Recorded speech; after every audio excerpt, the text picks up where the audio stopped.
সুপ্রিয় দর্শক শ্রোতা, আসসালামু আলাইকুম। দেশ এবং দেশের বাইরে থেকে যেখান থেকে দেখছেন সবাইকে শুভেচ্ছা জানিয়ে শুরু করছি। সুপ্রিয় দর্শক শ্রোতা, আজকে যে বিষয়টি আপনাদের সঙ্গে আলোচনা করব সেটি হচ্ছে যে এই যে ষাঁড় বাচ্চাটিকে আপনারা দেখতে পাচ্ছেন সামনে, এই ষাঁড় বাচ্চাটিকে আমি গতকালকে আমবাড়ি হাট থেকে ক্রয় করি। যত টাকায় ক্রয় করলাম বিস্তারিত আপনাদের সঙ্গে তুলে ধরার চেষ্টা করছি।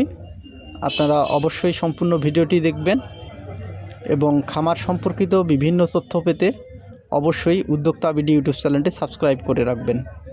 সুপ্রিয় দর্শক শ্রোতা, আপনারা ভিডিওতে দেখতে পাচ্ছেন যে এই বাচ্চাটি, এটাই হচ্ছে যে মূলত একটু ষাঁড় বাচ্চা।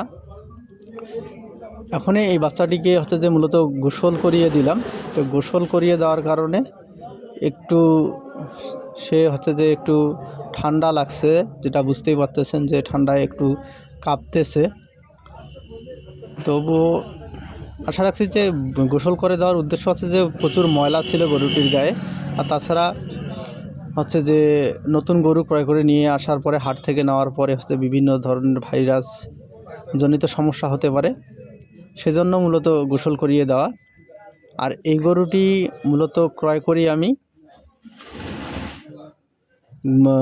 মূল যে দাম সেটি হচ্ছে যে 23,000 টাকায় ক্রয় করি এবং হাটের যে হাসিল খরচ সেটি 600 টাকা এবং হাট থেকে বাসা পর্যন্ত নিয়ে আসা গাড়ি ভাড়া 100 টাকা, অর্থাৎ 23,700 টাকা বাসা নিয়ে আসা পর্যন্ত এই ষাঁড় বাচ্চাটি দাম পড়ে।